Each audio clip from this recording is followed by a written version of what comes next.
dibagi. Tauhid jangan dibagi. Tauhid itu artinya mengesahkan Allah Subhanahu wa taala. Jadi zaman Nabi tidak perlu dibagi-bagi, ya. Kenapa ada orang sekarang membagi tauhid? Sebenarnya untuk menyatukan kembali tauhid. Kenapa? Karena di sebagian juz dari tauhid ternyata ada penyimpangan.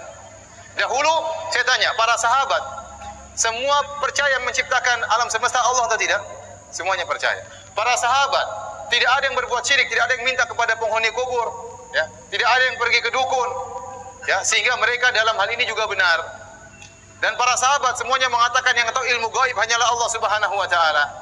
Kemudian sekarang timbul masalah baru di zaman sekarang, ada orang percaya Allah itu pencipta satu-satunya, tapi dia juga berdoa kepada mayat. Nah, ini jadi bingung. Sehingga akhirnya timbul pembagian untuk menjelaskan, dalam sisi Allah Maha Pencipta kamu sudah benar. Tapi dalam sisi kamu meminta kepada penghuni kubur kamu salah. Nah, salahmu itu namanya tauhid uluhiyah dalam hal ini. Adapun meyakini Allah mencipta itu sudah benar. Ini disebut dengan istilah tauhid rububiyah. Maka saya katakan asalnya tauhid tidak perlu dibagi. Pembagian itu datang bukan dalam untuk memecah-mecah tauhid, tapi dalam rangka menjelaskan yang keliru. Paham?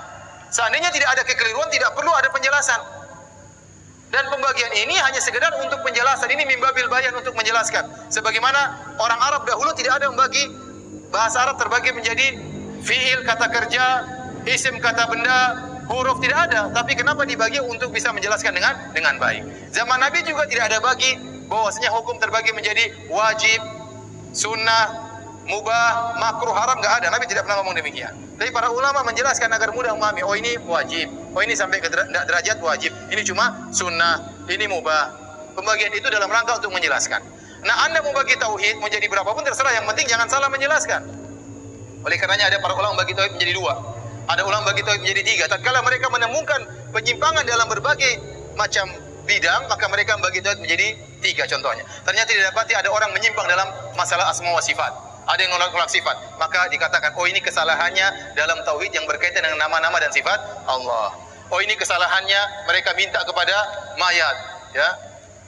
Mereka minta doa kepada mayat. Oh ini kesalahannya dalam tauhid uluhiyah. Sehingga terjadi pembagian tersebut dalam rangka untuk menjelaskan. Kalau Anda tidak usah bagi juga tidak jadi masalah. Yang penting Anda bisa jelaskan kesalahannya. Ya. Nanti kalau saya bilang sama orang, kamu tidak boleh minta sama mayat, tidak boleh doa minta sama sunan. Emang saya salah? Iya, kamu berbuat kesyirikan. Siapa bilang saya syirik? Saya meyakini Allah Maha Pencipta. Ini sunan hanya sebab saja. Nah, nanti gimana jelasinnya? Kamu tauhid yang itu benar, tauhid yang ini salah kan? Terpaksa membagi, paham? Terpaksa membagi untuk menjelaskan mana poin yang benar dan mana poin yang salah. Seandainya Anda bisa menjelaskan tanpa perlu membagi, ya sudah, tidak usah bagi. Jadi pembagian itu hanyalah metode penjelasan. Ternyata mereka yang mengingkari pembagian juga bagi-bagi tauhid. Orang-orang Asy'ariyah dalam buku mereka membagi tauhid menjadi tiga.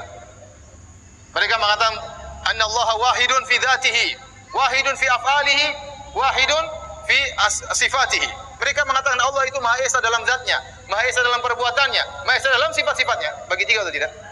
Bagi tiga. Tauhid, tauhid, tauhid. Sebagian orang-orang sufi bagi, mengatakan tauhid ada tiga. Pertama tauhidul khassah, tauhidul amma. Yang pertama tauhidnya orang awam. Yang kedua tauhidul khassah, tauhidnya orang khusus. Yang ketiga tauhidul khassatil khassah, tauhidnya orang super khusus. Tiga juga dibagi. Ya terus, ya kita nggak permasalahkan nanti bagi 3, bagi 4, bagi 10. Yang penting kontennya benar, paham? Itu intinya. Kemudian mengatakan orang bagi tauhid menjadi 3 seperti orang Kristen, ini nggak nyambung, mereka balul, nggak ngerti. Ya akhi subhanallah taqillah, dia mereka tahu itu bukan begitu maksudnya, tapi dibawa lari kepada hal tersebut. Ini berarti ya membuat fitnah. Dia tahu maksudnya bukan begitu. Dia tahu kita membagi tauhid bukan itu maksudnya, bukan mengatakan Tuhan ada 3. Kenapa disama-samakan dengan Trinitas? Ini pendustaan seperti ini, pembodohan. Yang lain tinggal mengaminkan. Ya.